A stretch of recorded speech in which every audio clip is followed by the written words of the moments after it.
How's it going, everybody? Brandon Snipes here, and you are tuned into the Level Up podcast. Our guest today is Luan Nguyen, fitness expert extraordinaire and founder of the Wheelhouse Academy. So without further ado, let's get into it.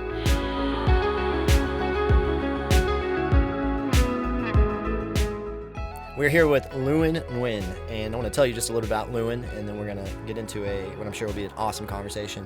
So Luan has a background in mixed martial arts, in strength and conditioning, in CrossFit, Olympic weightlifting, physical therapy, sports massage therapy, sports science, and the list goes on. Basically, if it relates to fitness, Luan has dabbled in it and maybe even become an expert of sorts in it.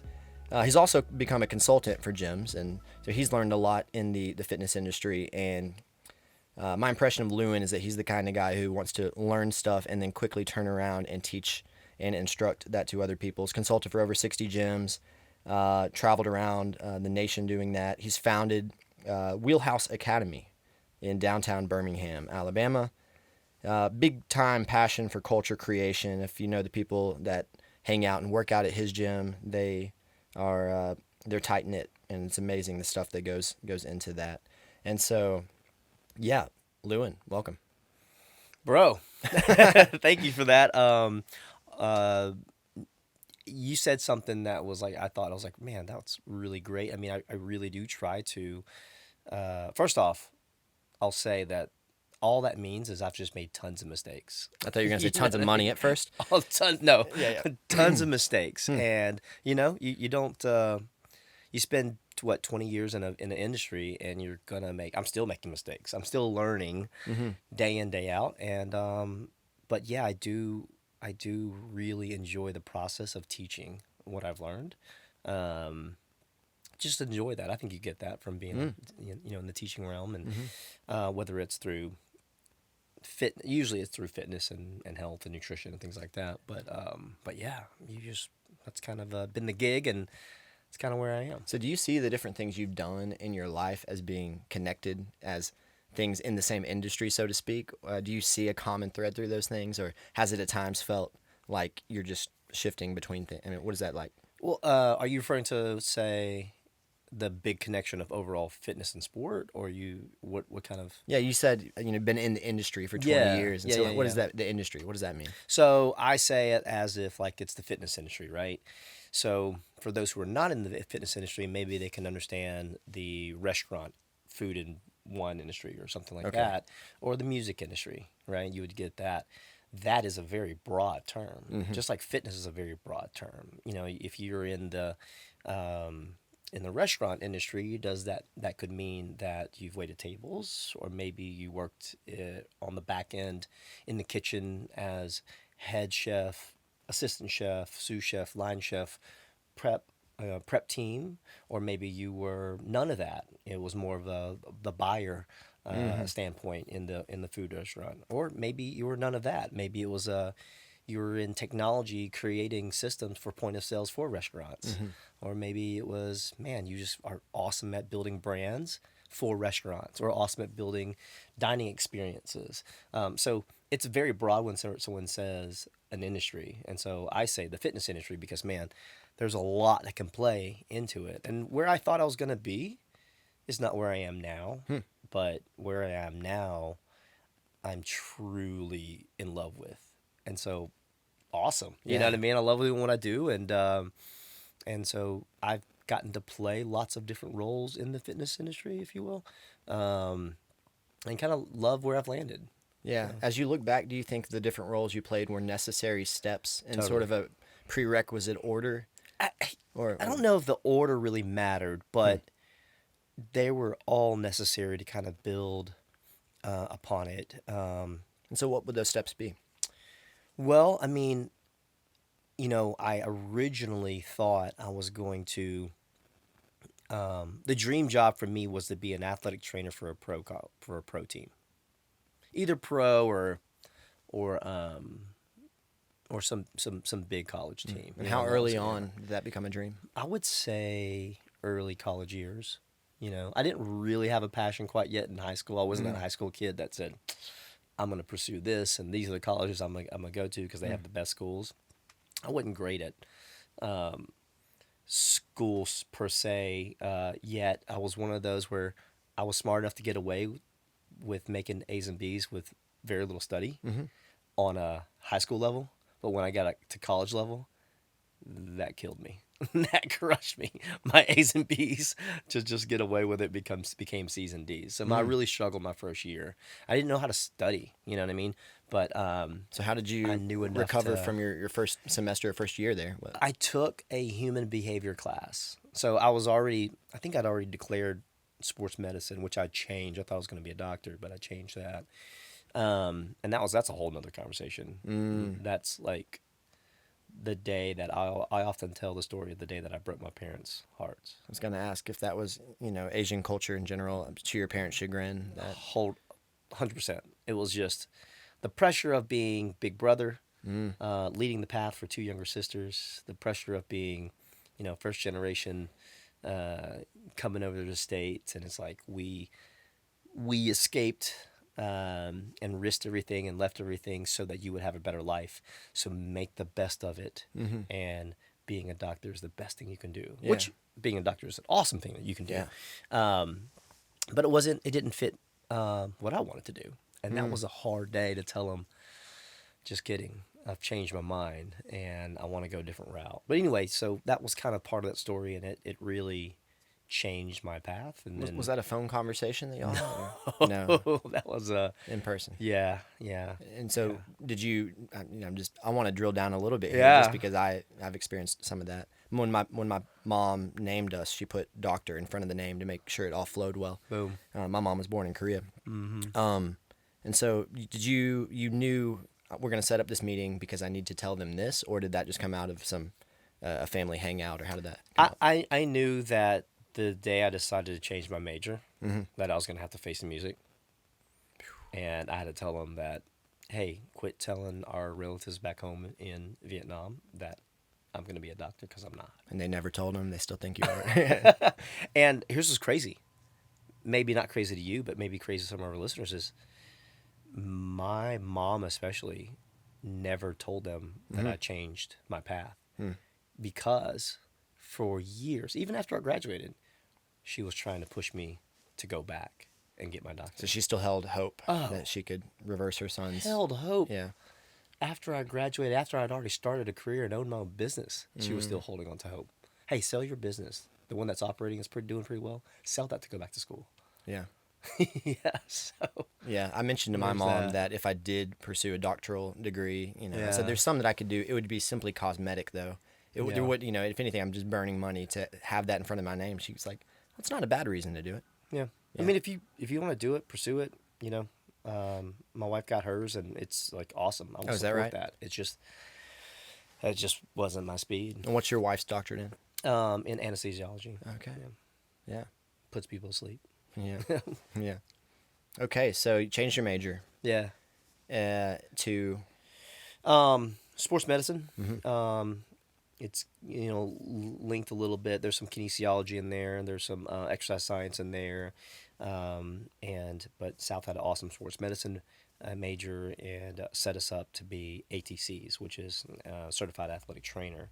So an athletic trainer is the guy or girl that takes care of a team throughout the whole season, and hopefully years on end. And imagine what it would be, as I just got through watching this documentary, just to be a small part of the team and being the athletic trainer that took care of the, 92, 93, 94 Chicago Bulls, or the, 90, 96, 97, 98 Chicago Bulls. But just to have people that you've had that relationship with ongoing, you get to take care of them medically, do strength and conditioning for them, take care of injuries that they'd have, and just really, build that relationship on. I knew it was a way for me to help and learn about medicine, and movement and kinesiology and the way the body moves and exercise and all. I dug all of that. It was just more in line of what I wanted to do. And I got to be coached early on, and so I really enjoyed that relationship that was built.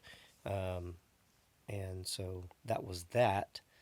But here's what they don't tell you is, or that I realized real soon, was those jobs, those big end, how many pro sports teams are there? Not that many, Right. right?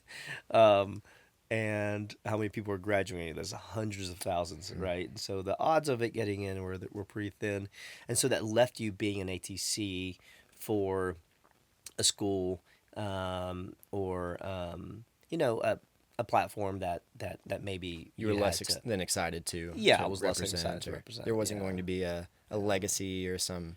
Wouldn't be a 30 for 30 made about it or something like that. Not, yeah, I wouldn't go down as the best ATC who took care of the, Azalea Middle School, high school football team. Yeah. You know what I mean? So, So you finished out that program, Yeah. and that's when you had to face the job market yeah. for that. Yeah. And did you start off at a school of that nature? No, actually, after I finished that program, one of the things that you learn as an ATC is you learn how to take care of injuries. And thought about, further route in PT, physical therapy, chiropractic route, learning sports medicine, sports massage. I mean, you name it. It's kind of like what is out there. And one of the pieces that I would use to help a hamstring that had a bunch of knots in it, or this is aching, how do I help it? We could slap on all different types of machines on you, but man, doing manual soft tissue work was awesome. So I was like, well, how do I learn how to do this? So realized that you there's something called massage therapy school, and then in massage therapy you can really dive into the sports massage side of things, and then take those skill sets moving forward to, if I ever do join a program, I'll actually know how to use my hands to manipulate. Understand better of how tissue runs, which direction it runs, and And this was training that wasn't part of your correct. college degree. Yeah. So I came to Birmingham, went to further schooling, and then, which was great. And then I remember 9/11 hit sometime around at that time that I just moved to Birmingham. And so everybody was kind of frozen and not really doing much, and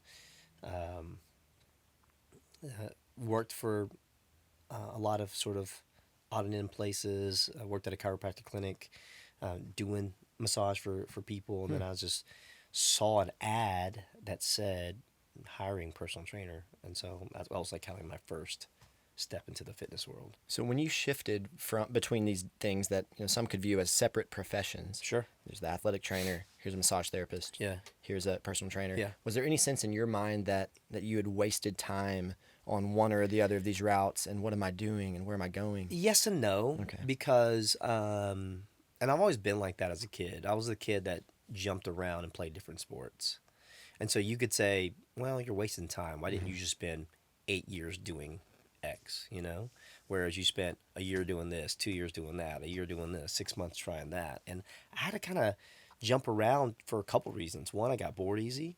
Two, I enjoyed being a student. And it's not that I said I quit whenever I got to a level where I owned it, and I knew exactly, I didn't understand it, but I knew it enough to teach others. So- And then I would move on. Now that's a really fascinating thing for you to say, that you enjoyed being a student, because I think so Yeah. many people don't, Yeah. for many reasons. Yeah. And one is, to be a student, to be a white belt, so to speak, Yeah. is humiliating. Yeah. It's to admit that you don't know something. It's to Yep. be the one in the room who everyone is cooler than you and knows more than you, and you're going to look like an idiot. Yep. And there's something about that position that you actually relish. And so why is that? I mean, I don't know if it's, you always hear people that are super high end competitive. On a scale of 1 to 10, we all know people who are 11s that are 11 competitive. Yeah, Michael Jordan. Yeah, Michael Jordan, 100%. I admittedly am not that. Really? You know what I mean? Am I competitive? Sure. I mean, but I'm not. because you have been part of more competitions than the average person. Yeah. And so, Yeah. why do you end up in these competitive roles if not for a love of competition? Just because I think, well, it's a double-edged sword, right? So there's a lot of psychology behind it, but I mean, I'm also a realist, and that's probably one of my many of my weaknesses is I don't dream as big as I want to be, as I should. Just because I am real. If I sat here and said, man, I'm going to be the best NBA player ever, the realist in me was like, no, you're not. you're 5'10", you know what I mean? You're 185 pounds.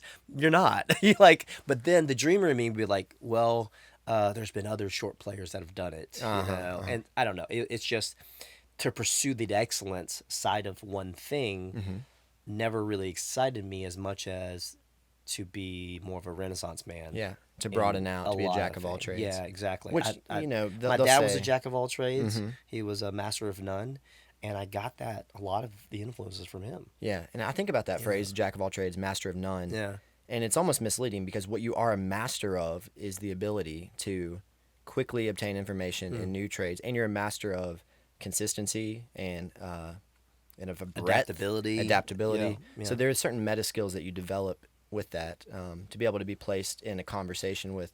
I bet there's so many conversations you could be placed in and thrive because you would know something of depth in that field. Man, I appreciate that, man. Like, that's a huge compliment, and it's you're right. It makes conversation easy, and I want to be able to not just be the guy that does this. I guess I kind of am in the fitness world, but that's a career base. But from just a learning, I never want to stop learning, and I'll be a white belt in all the things all the time. And there's so many other things that I still have on my plate to knock off one day. To learn enough, man, to get by. So if there was somebody who was petrified of being in there's a threshold or barrier of entry for a lot of people. Say, let's take the fitness industry or the fitness world, to say, I've never done it and I don't want to look like an idiot when I step into a gym. That they don't have an excitement of, what was it about you that allowed you to say, like, it's okay? Was it that you knew that in a short amount of time you wouldn't be the worst one in the room? Like, you knew, oh, well, I can do this, or what is it that allowed you to get over that initial hump of not knowing? Well, when I was, much younger man, like there was tons of fear. You're battling with the imposter syndrome, and I'm sure you've heard that terminology used. And I really struggled with that because here I was. I think I opened my first fitness business, brick and mortar, Vestavia, Alabama, at 24 years old, with everybody's assets on the line except for mine. So you had investors. I had people. I had a client that I personally trained that he invested in me, and then I had some backing from my folks, and I had all their assets on the line. They signed on the dotted line because they believed in me. So I was terrified. I was terrified of being this wet behind the ears greenhorn who was trying to break it in the fitness industry. And guess what? I'm not 6'4", 235. You weren't just going to be able to flex and draw people to yourself. Exactly.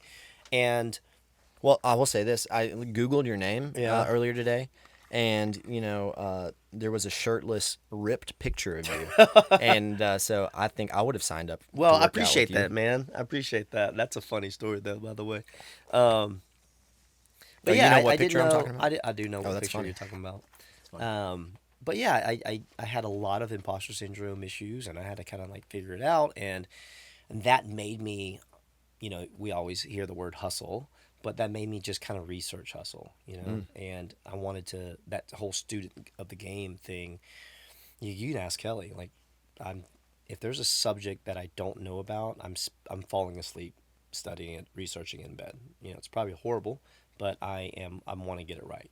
Yeah, so there's a part of you that knows what you don't know. Correct. And so I think someone who goes in headstrong thinking, because I'm trying to distill what is it that allows you to drop yourself into something that's only slightly familiar, that's familiar enough that you have a confidence that you can figure it out. It's not like, although I feel like if I were like Luan, learn beekeeping this weekend, you have a certain amount of meta skills that allow you to know where to get information. To hack it. How to hack it. Yep. Here's where you get good information. Here's where to avoid bad information. Yep. And then here are the skills that allow me to implement this. So were those things that, you mentioned first year of college, you didn't, it seemed like, have some of the broader skills to sort information. So you had to almost build the infrastructure that is Luan's interpretive grid. Sure. And so, how did you build that scaffolding, and what are the elements of that scaffolding that someone who's maybe not conscientious and has the idea, but doesn't know how to. I was Yeah. able to look back at my life and saw some of the things that I was able to hack at an earlier age than Yep. most, because I still run into adults today that have skills that I go, these are skills you need to have. You know what I mean? Sure. And these aren't specialty skills at all. But I can't tell you how many people, like our gym faces the on ramp onto Rocky Mountain that takes you back into Homewood, and it also spits out from what is it, 65.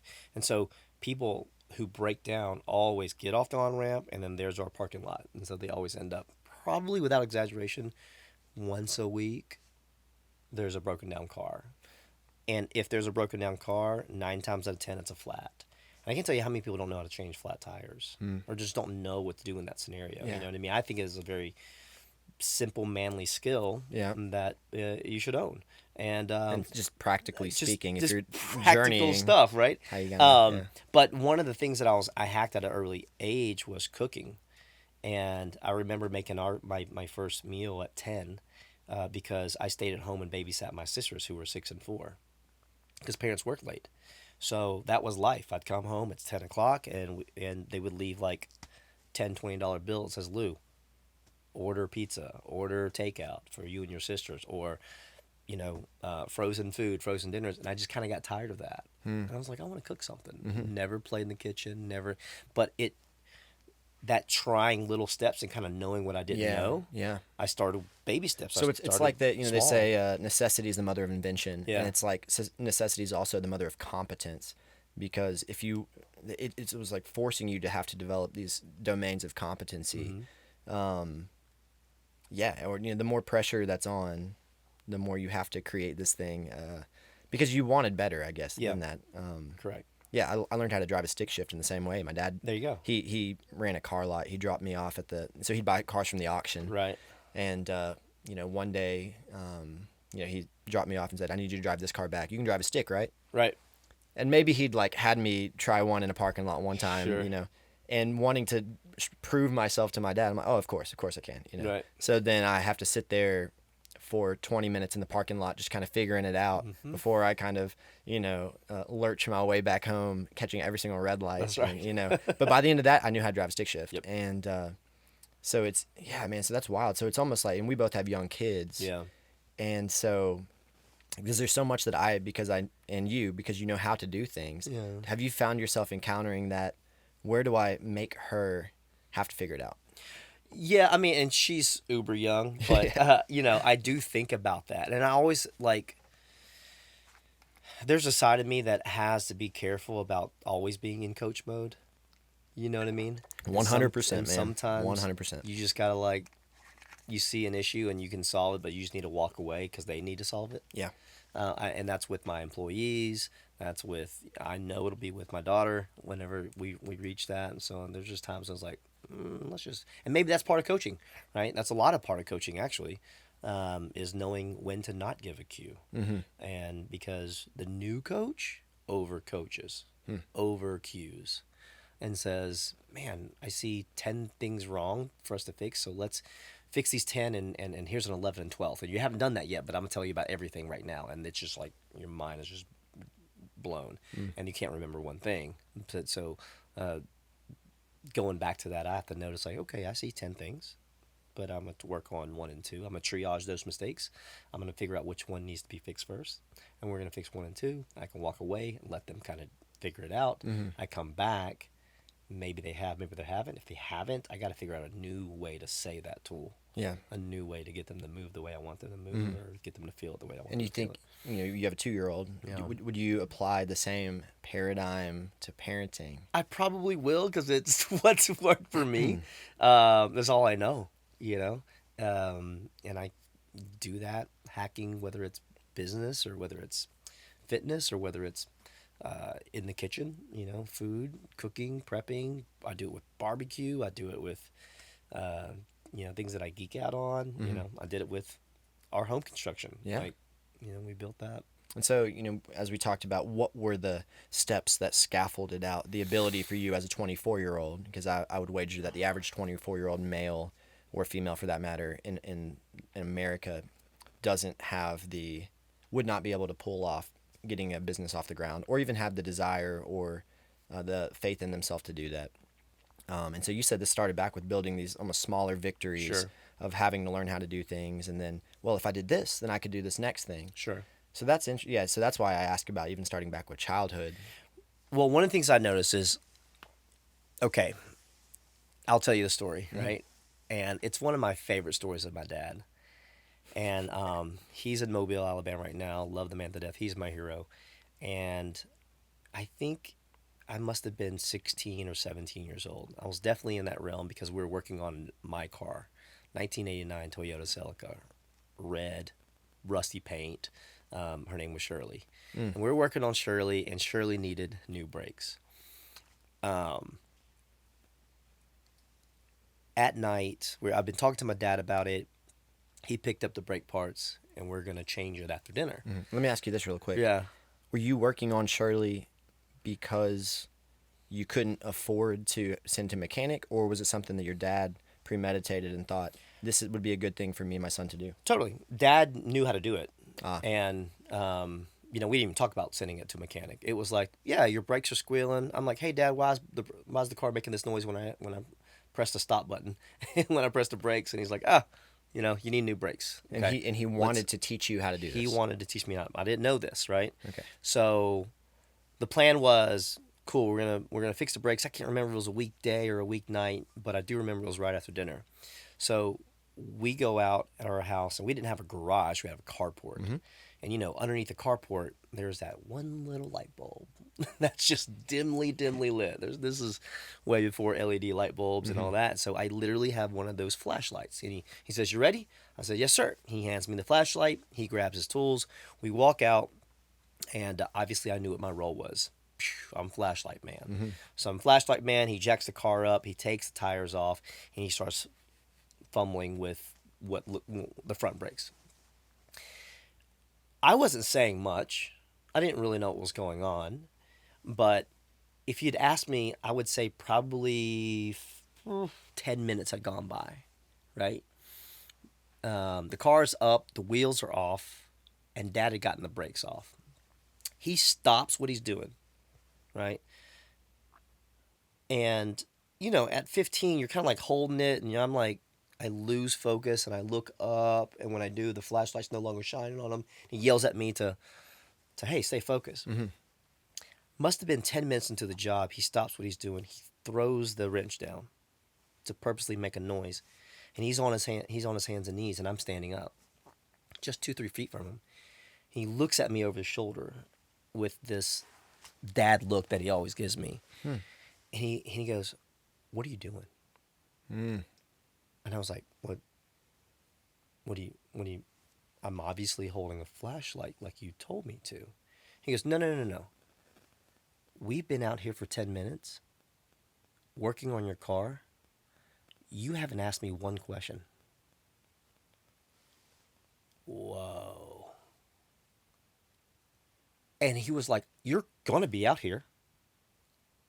Why are you not making this a learning moment? Man. Right? So that's profound that he was drawing to your attention that the importance of recognizing learning moments.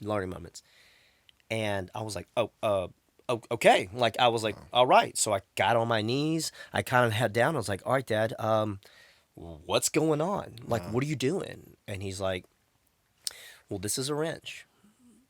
And these are pliers. And this is a socket set. And you have to take this piece apart because it holds and compresses the brake like this. So why do you think he gave you that 10-minute space instead of coming out there and saying, hey, because think about how he could have stepped in and said, Luan, do this, do this, do this. I think maybe he wanted me to find that path on my own. And I don't know if it was a test from Dad. I don't know. But he always, man, It also took away your excuse as Totally. if he just came and started bossing you, do this. Yeah. Well, I would have done that. You Yep. know. Yep. But I've now given you 10 minutes, and clearly you were not planning on helping. I felt his test, man. But man, it was such an awesome, profound moment. Mm. And I was like, he's so right. Then we fast forward, and that made me just ask questions, right? He was my YouTube. He was my Britannica encyclopedia. Wow. He was my everything. He was my Google. And so then we fast forward, and I will never forget this moment. I'm in college now. So at least, 5-6 years have gone by, right? One of my best and dearest friends calls me up. Hey, Lou, I know you always fumble with car stereo and, you set up speakers and subwoofers in your car and all that. I've got this surround sound that I don't know how to get it to talk to my television. Can you help me with this? Mm-hmm. Yeah, man. I go over to his house. I'm setting up his system for him. Meanwhile, he's sitting on the couch watching TV. Mm. Right? And I'm going. And I just remembered that moment. I was like, if he would come over to me and learn how to fish and ask questions about how does this happen, right? He would pick up this life skill because these are moments that he's already forced to be there. Hmm. He was going to be there anyway.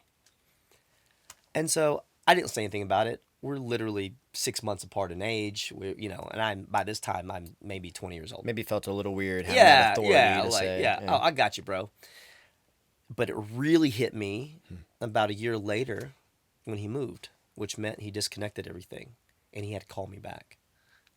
And I was like, that moment would have been so valuable because he would have used what he'd learned and not needed me. And he would have been the guy to now be able to go help others. Right.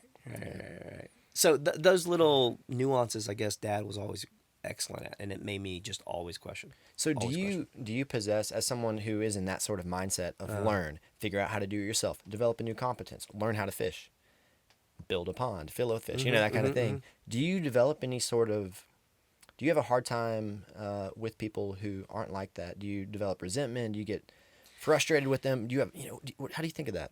I don't. Obviously, it's not heavy on the I resent you. It really depends. No eye roll. It really depends on the person. Okay. You know what I mean? If I can bust their chops because we're buddies, I'll bust their chops. Okay. And I definitely have friends who I can play that role in. I have friends who look at me as a coach, so I can play that role in. And then I have friends that the relationship's different, and I just I say nothing about it. So it doesn't really bother me, but it's definitely person by person, because there are some things that I really get. I'm like, what are you doing? Yeah. You know what I mean? Why didn't you ask me this? Why didn't you do this? Or Yeah. Do you feel like your wife is similarly minded, and does that ever create a tension? Does coach mode ever interfere with y'all's relationship? You know what? There's a rule in training and in fitness that I was taught a long time ago, and throughout my 20 years of being as a fitness coach, I would say 17 of those years I ran into this rule, and it was, don't ever coach your wife, boyfriend, girlfriend, significant other, because it just doesn't work. And it's very tough to be coached by your partner. And for me, it was always very tough for my partner to not want me to coach them, especially if it was something that I knew how to do and I've already figured out. But I will say that, because we hear it all the time, couples would come in and join the gym, and I would ask about their fitness history, and they was like, oh, yeah, we work out together, and he tried to, coach me, and I want him to shut up. Right. You hear that all the time. Yeah. But Kelly's been incredible about, she always comes up to me and asks for questions. Am I doing this right? And she, I guess, respects me in my role as a coach, which is huge. So and the implications of that for your marriage are just amazing. Yeah. I mean, that to have a level of respect toward your spouse that that speaks volumes of her opinion of you and the way that you conduct yourself in your relationship. If she's willing to make herself that vulnerable and defer to your insights, man. No. That is Absolutely awesome. So when you were 24 and you've got people's money Yep. poured into this new business venture, okay, personal training, or was this also a group fitness? This was personal training. Okay. This is when personal training was hot. Hmm. This is, yeah, that's how majority of the people. And our studio was set up to where it was a small space. It was much smaller than what I have now. It was maybe 2,000 square feet, 1,800 square feet. But there was a front common area where the cardio warm up pieces were, front desk and all that. But then the rest of the space was divided up into three separate rooms. So the idea was one client, one trainer, one goal was the motto. It was like we could service three people in this 1 hour, but every person has their own privacy, their own space, their own equipment, their own trainer. So we would have three trainers doing privates Yeah. at 9 a.m.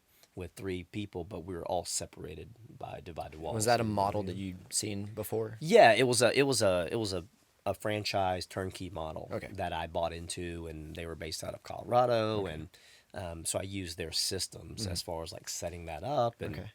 they helped with so many things that I knew nothing about, and such as negotiating the lease and negotiating the equipment purchasing, and because they had buying power and negotiating power. So that's from an the important franchise, point, is that yeah. you were plugged into people who had done the thing before. Oh, totally. And were a resource Totally. on hand. It Yeah, wasn't yeah, yeah. just you're going and Yeah. you bought this little space or That, paying rent. And yeah, trying to if figure it I out. had to figure all that out at 24, I probably still wouldn't be in fitness right now. Okay. It definitely would have fallen flat. Yeah. So being, a part of a turnkey franchise really helped me out at 24, for sure, for sure. Man, I want to go back to something you made this statement about your dad functioning for you as your encyclopedia, Yeah. as your YouTube. Which, I mean, by the way, like, how much time do you spend on YouTube learning things? Too many. Same, yeah. I mean, it's too many. great, man. It's great. It's I call it Windshield University.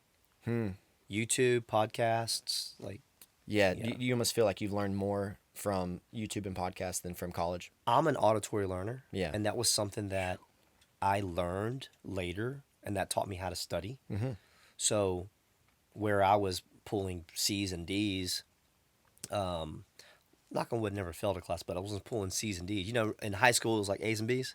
And all of a sudden, I got to college, and it was C's and D's because the content was just too much for me to just remember, memorization.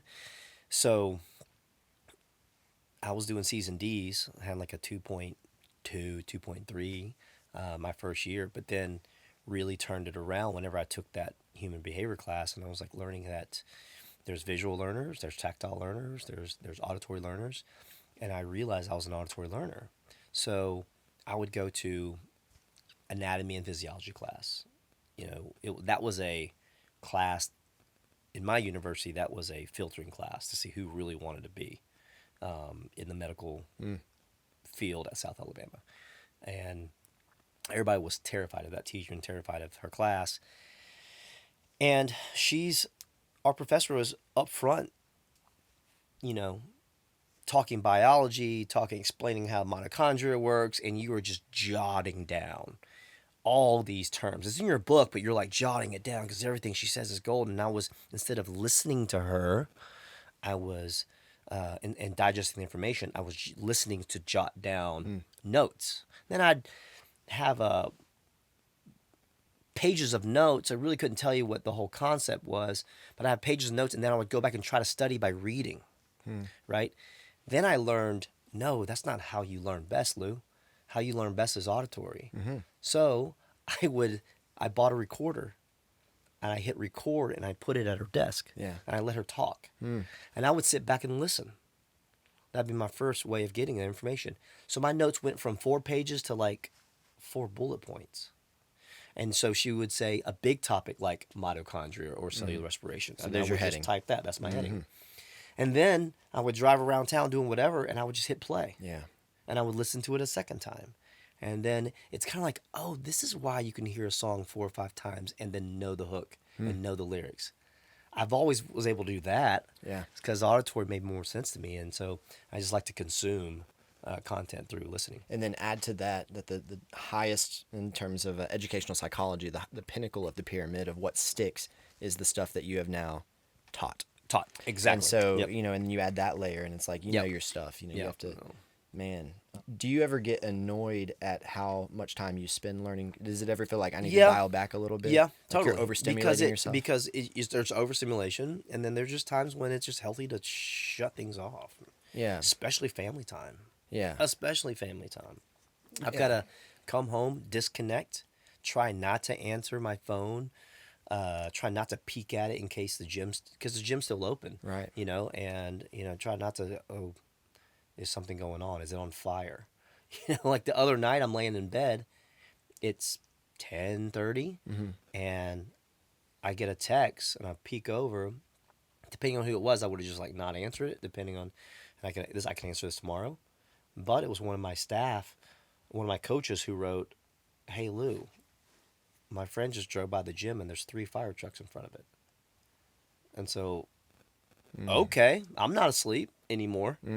So you have to get into ownership mode and, Yeah. But yeah, I just Like gotta I'll turn it find off. just even doing dishes or mowing the lawn or something, I'll get excited about it because I'll go, oh, I can listen to this podcast. I There's can catch up on time this. to do this. And Yeah. then so I'll find Yeah. myself even with the wife in the room, I'm doing dishes or I'm cooking dinner. Of like rather listening to a podcast Correct. than be Instead present of and talk to her. present, talking to her, listening about her day, sharing with her my day. That's really the biggest thing. I do well listening to her, but I don't do well sharing my day because I either forget about it or I just think that's not important. Yeah, it's You know? extremely humble, I think. Well, yeah. Okay, so here's something I want you to help me process. Okay. There's a guy named Stephen Jenkinson. He's a Canadian. Well, he was in the palliative care, what he calls it the death trade for a long time, as a therapist, Okay. helping people die well. So he sat by as 1,000+ people died, and so he's got this wisdom as someone who's walked through the death process and spent time with older people primarily. Okay. And so he was reflecting on memory, and when you talked about your dad as this repository of knowledge, but then also of wisdom in the way that he drew you into more knowledge and things like that. And he talked about the rise in especially mental illness that relates to forgetting, whether Alzheimer or things like that, Alzheimer's. And basically he was making the point that we outsource our remembering now to devices instead of, there used to be a social utility, an actual role for the elderly, which was that they were the place, they were the repository of knowledge, wisdom, stories from the past. And that's where you went. So they had a function. Yeah. And if the function's not there, it would reason that the part of the brain might deteriorate. Outsourcing our memories to devices. And so I haven't thought about that in terms of being present with my daughter, or, that maybe I'm short-circuiting things I need to be present to absorb the meaning of a thing. And as I just say, well, I'll take a picture of it and I can remember the thing. Sure. That picture isn't capturing what that moment was supposed to mean to me. Right. And then I miss what it was supposed to mean to me Right. because I'm pursuing this composition of the photo or something. How do you think about that in terms of the role of, you do a lot of teaching and the role of maybe elders as teachers and versus, you and I both, you want to learn something. I'm less likely to call up my mom or dad than I am to just pull up YouTube. Yep. And I almost rob them of that role, Yep. even though they have that capacity. Yep. They know the thing. Yep. So I don't know. How do you think about that? That's deep stuff, man. I think Yeah. it's awesome. And there's truth to it for sure. How does it affect my dad and I? I can 100% tell you that I don't call him enough. Yeah. And to lean on him on those pieces, because I do go to YouTube because it's quicker, and you get good at hacking YouTube and you get good at hacking Google, that I can generally find what's BS and what's real. That's right. And then I gotten good at that, and then I can It's get efficient. an answer. I can get an answer in 10, 12 minutes, whereas I can't always hunt down my dad. He doesn't answer his phone. He might call me back. He's it's in it, but I need this information now. Yeah. Yeah. I am upside down in my basement trying to reconnect the plumbing that goes from here to here, and I need this now. The pace at which you need things done Yeah. because of how much you put on your plate. Yep. Yep. Yep. You know, But yeah. uh, Kelly and I, we took on a huge construction project ourselves Mm-hmm. whenever we bought our house, and we had to learn how to do a lot of these trades. And whenever we would reach out to craftsmen and tradesmen who were doing that, and that's what they do for a living, and I just whether I had a friend who's a plumber or someone who knows someone that's a brick mortar, uh, again knowing what I could do and what I couldn't.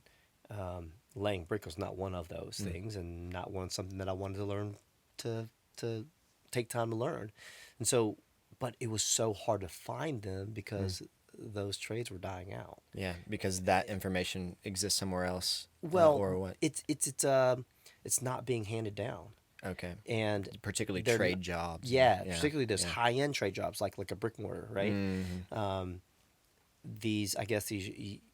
I guess a new person in the trade is getting information from the YouTubes, but the YouTube isn't giving them those little nuggets. Yeah, You know, yeah. the YouTube is giving them, it's a one way feedback system. It's not like a loop. Whereas YouTube says, here's how you lay the mud, and you Mm. do this first, but YouTube doesn't watch you do it and then give you feedback on that was awesome, but here's how you can make it better. Here's how you can make it Mm. more efficient. You know, Yeah, and those tradesmen do, and they were so busy because they said we're overbooked and we can't really keep up because there's not that many bricklayers around anymore. So I don't know. yeah. That Because was if I'm interesting to honest me. with myself, I will always seem to pick the efficiency Sure. over something that may mean more to Yeah. humans. You know, I remember one time, this was a few years into my marriage, and my mom said very sadly to me, and this is recently, I think, after she'd become an empty nester, Yeah. that, I feel like you don't need me anymore. Yeah. And there's a part of me that was maybe this young, cynical part of me that thought, well, good, that means you did a good job parenting me. Can't you realize that? But what she was lamenting was the loss of purpose. Totally. And that was a legitimate thing to say. I had meaning in life because I was and I lived a hard life to be able to tell you these things, and I still have more to give, and then I'm just like, well, I can get these things somewhere else. Right. And It's like, are we robbing them of that yeah, yeah. purpose? Like you And said. that we'll one day walk into the same place, and Yeah. you look back at your life and say, I've got this depth of experience, and this kid would rather sit in his room and learn, how to work out from YouTube or something than to come get these really insider details that I could personalize and offer. And yeah, Or worst case, not work out at all, and right. yeah. Yeah. Or this, they seek that knowledge, but from someone else. And it's like, oh man. Someone whom they shouldn't be getting it from, or what do you mean? Not necessarily, but imagine if I don't know, 10 years from now. It doesn't have to be 10 years, but 10 years from now, your daughter comes up and is like, "Hey, Dad, can I take guitar lessons Mm-hmm. from a random person?" Yeah. And you would like, "Wait, I can teach you that." You Yeah. know what I mean? Mm. But I don't want it from you. Yeah. So there's that one side of them not wanting it at all, and Yeah. there's another side of them wanting it, but from someone else. Yeah. But you're like, that's what I do. That's what your dad. Do you know that I've rewritten And all these songs and and I know play that guitar? as a teacher and as a coach, I get so much satisfaction, and I guess you could call it a narcissism of sorts, but I really think it's just meaning, that you find meaning from doing what you're fashioned and trained to do. Mm-hmm. And so I could imagine that if there was no one else left to teach or coach or wanted teaching or coaching, then that would be an identity crisis. That would be very tough. That'd be tough. Yeah. Mm-hmm.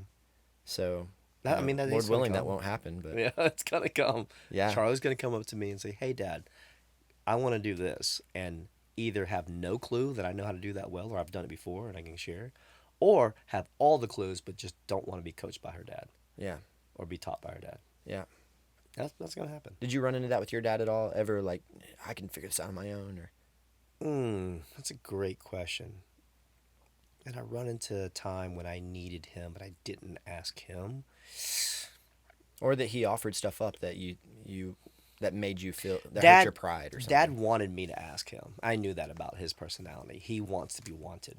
So he even if I knew he didn't do it well, he wants me to come to him at some point in time. Maybe it's not first, but maybe it's second or third. just to say, hey, what do you think about this? And just hear them out. Yeah. I wanted to ask you just a few questions about bringing an idea, creative idea, into Yeah. reality. Okay. Because you've done this now in several different ways, different Yeah. businesses, and what do you think of yourself as an idea guy? Are you always saying, oh, this would be cool, we could do this? Yeah. Yeah. Okay. Because Yeah. there's a lot of people that can crank out ideas, but then the execution of that's a whole nother ball game. Right. And to find someone who can actually do both, execute those things. And so, how do you think about that? Being someone who's highly creative and can think laterally, and here's the different avenues we could take to grow this business, grow this idea, and actually implementing that. Have you now settled into? Have you sort of a set of principles that help you with that? The end goal, like you always, I always ask myself, what's the purpose of this idea? And generally, if it's driven around me and my wants, it gets put as a back burner. I won't tackle it first. You mean it has to have some community? Yeah. If it has to do involving other people, I'll often tackle that first. And maybe that's a fault, or maybe it's not. But if I can rally, if I come up with an idea or a project, and the people who are going to get happiness from it are me, it's probably never going to happen, or it'll happen after, when I'm just bored and got nothing to do. I tend to go towards projects that will wrap around a community, get the community behind it, get friends involved. I find roles for those friends. I know I can't do this by myself. So if this idea really takes 10 people to pull off, I then coach up those people in their roles. I, put them in the right seat, paint to them the vision of it, the reason behind it, get a big movement involved in it, and then see that energy move forward. And, So when you envision an idea, you quickly envision, you can understand what it would take to pull it off, even if you don't know the details. Yeah. Okay, and so say, okay, this would take 10 people to pull off. Yep. And you're almost, and that's not a bad thing for you. Your pride's not hurt. Like, No. oh, I can't do this. And then so you're quickly as trying to, as possible, trying to mobilize and allocate roles. Yep. Now, do you get joy from being able to employ other people? And Totally. things? Yeah. Yeah. So to train your Yep. staff. Yeah. That's so cool. Yep. Man. Because it's you're giving them growth. That's really what that's about. Mm-hmm. And whether they're brand new in your team or they've been part of your team since day one, but you're just giving them exposure and growth and letting them find their learning moments and seeing them spread it. That's kind of So, yeah, and from what I've observed, you're a great, so you got some managers or owners that would fall off on the side of the spectrum of micromanaging. I've got to have my hand in everything. Is this all reflects on me? And a misinterpretation of extreme ownership. Yeah. And then you have some that fall off on the side of too laissez-faire, like, oh Sure. yeah, you guys can do it, you can figure it out. There's no structure and training and whatever. And so you're obviously always at all times the golden mean there. But when you're not, which side of those do you feel like you're falling off on? So I got a lot of exposure in this whenever I was consulting gyms. That was a role that I created that company and created that role, and I didn't know who was doing it at the time. I basically created a role in a business to be what I wish that I had. Yeah. And did you have someone that was a friend of yours say, ask for the thing, and you thought, well, this went so well, I should monetize this and grow it? Well, it was one of those things where they said, what are you going to do now? Because I was with the company in town, left them, we parted ways. And then I was like, what am I going to do? What am I going to do? Do I get into food? And Do how I old have were a you at this passion for point? food? How old was I? Let's see, I can tell you the year. So this was about 7 years ago. So yeah, I was like early 30s. Okay, which might be encouraging for people to know that that's a very typical time for people to have huge career pivots. Totally, yeah, and that's yeah, normal for sure. That's normal. So, I had to kind of figure that out, and I was like, you know what? I don't know if I want to move. I thought about moving to another city. I thought about getting out of the fitness industry and getting to something totally different. All these things, but at the end of the day, I knew it. I still obviously still have a passion for fitness and and a passion for coaching coaches, a passion for coaches, and to just because I've seen a lot of bad coaching too. You know, you have to, and so just like you've seen like about a lot of bad teachers, and I was like, you know what, I want to go around and help fitness teams problem solve.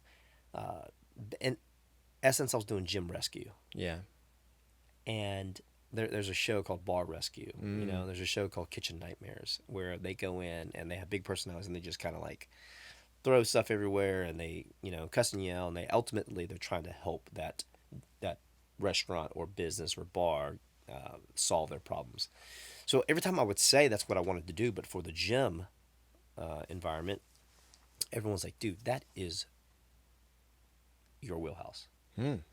And who's the everyone? Specifically, who was encouraging Friends in you? the industry, Okay. friends that, you know, coaches, people that knew me, I think roommates, friends, close friends. Just I would pitch that idea just to kind of say, oh, what do you think? It's like, that is 100% your wheelhouse. So that's super encouraging, right? That you had people backing up and affirming that. Yeah, it was And affirmation. And so Wheelhouse Consulting became a thing. And how did you get the first traction? Because, you know, say you're a photographer, and how do I convince people to pay me to do my skill? Yeah.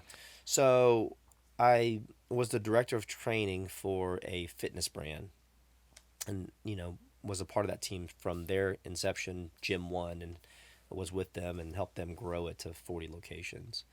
So when we parted ways and I formed Wheelhouse Consulting, right away, people who raised their hand and said, we need your help, were the franchise owners of that brand. Yeah. So you were leveraging the previous titles, experience. Sure. And so, do you feel like it was like that at every step of the way? It's, you know, you take the experience and maybe the notoriety or whatever sort of thing that resume builder, and you use that to leverage into the next step. I never thought of it that way, or that was never like a end goal, but I guess that's kind of what happened with that one.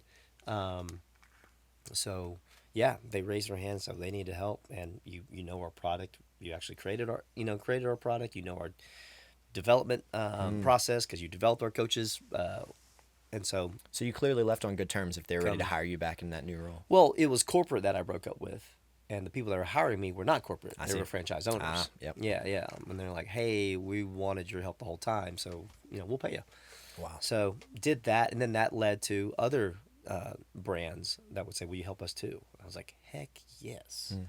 And so, and it took off, and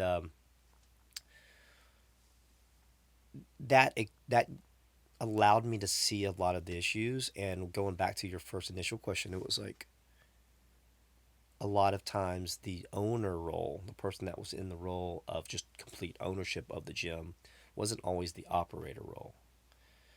Sometimes they were, but oftentimes the owners didn't even live in the same state. Or they were just too far disconnected. And so they were that they did both. They were that laissez-faire. I didn't really micromanage from a distance. Well, they micromanaged when they were in town. Yeah. You know, to play catch up. And then when they weren't in town, it's like you can barely reach them. The worst of both worlds. Yeah. It was like the best of both worlds. Worst of both worlds, as you're saying. That's exactly. Which, you know, I'll point out, you know, your gym has glass, you know, walls, windows, whatever. If I drive by your gym to get home a lot of times. And chances are I see you when I drive by the gym. You're there, you know, and you're present. So that's great. Yeah. You got to be, I think it's important. Especially if you're the face of the brand, especially if you're the ones making the decisions. I think so, especially in whether it's a boutique gym or a smaller gym that is. It's different if you own, say, a Lifetime Fitness or a YMCA. The price point's different than ours, and that's not the end goal. The end goal isn't to kind of. Our end goal is different from their end goal. Let's put it that way. But yeah, you don't have to be there. So there's some business models that the presence of the owner doesn't. You don't have to be there. But then some, it really, really is incredibly helpful. Yeah. So maybe tell me about what is your end goal. You said when you begin a new idea, you think in terms of your purpose or maybe your why, I guess you could say. Yeah. And then is this something that I can galvanize others around? And so is the vision when you started your current gym, is the vision the same or has it changed? And yeah, I'd be curious to know if your why has changed there, or if you feel like you're well on track in accomplishing that. No, it's the same. It's the same. Yeah. Yeah. And I would say we're on track on accomplishing it. You would say you are on track. Yeah. Like we're into year 4, 3 if you don't count COVID, you know. But I mean, we learned tons during COVID too. But the end goal is to. I don't want to duplicate that model. I've been there. I played that role. Wheelhouse, gyms like Wheelhouse, I think it's very tough to duplicate. I think that's why a lot of gyms have failed that have tried to duplicate. You don't that. think you could duplicate your current gym model? And not operate it well. Interesting. So, and why is that? Because there's only one of you, and it needs you in particular.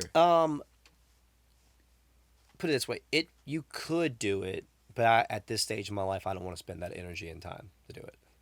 Fair?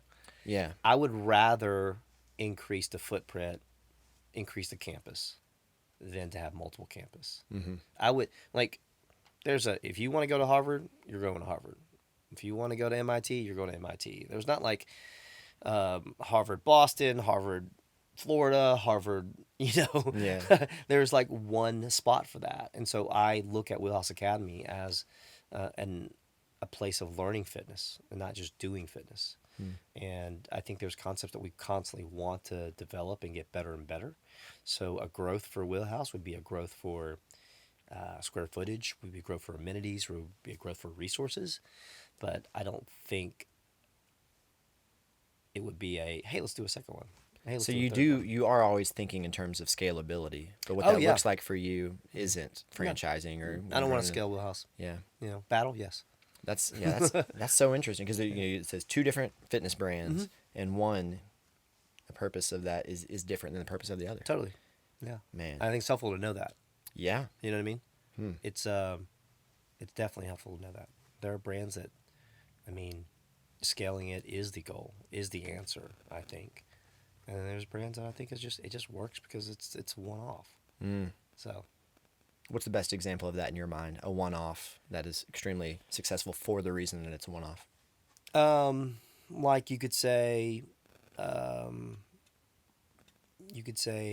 example would be how well, say, like a Chick-fil-A has done, or how well a lot of awesome, brands like that, they've expanded.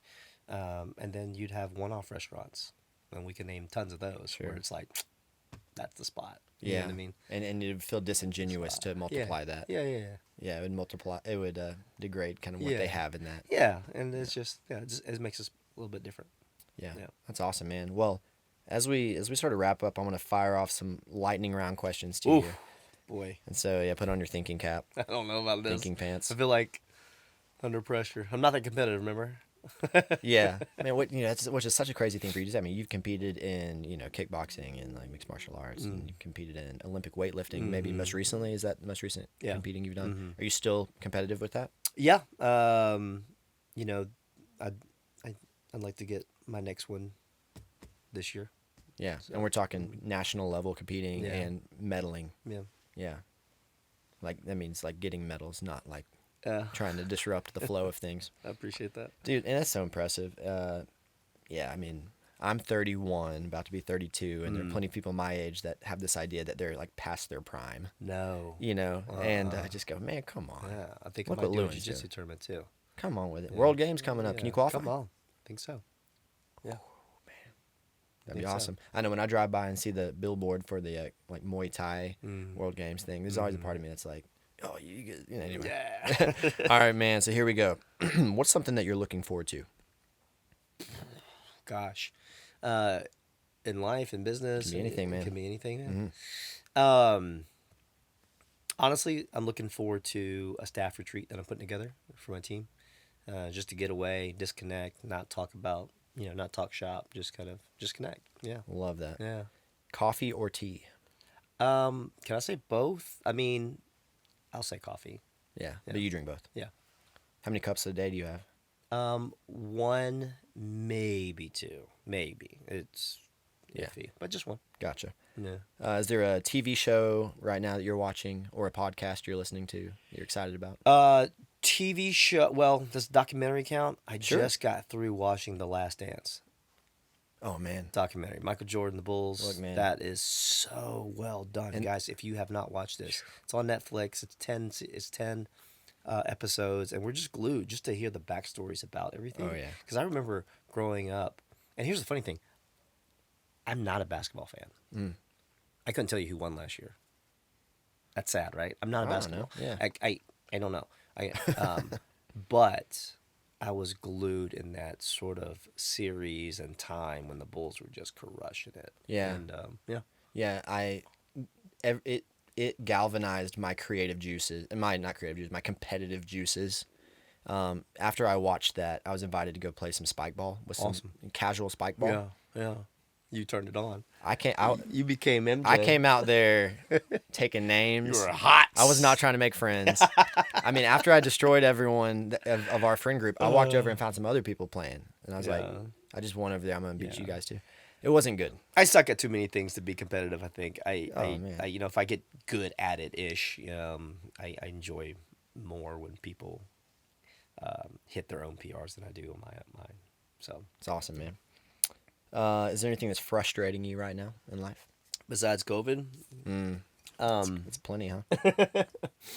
frustrating me, man. No, I'm pretty tough to frustrate because I have this curse called patience, and I get from Dad. It's a blessing and a curse, and I just kind of wait it out, or I hack it and I fix it.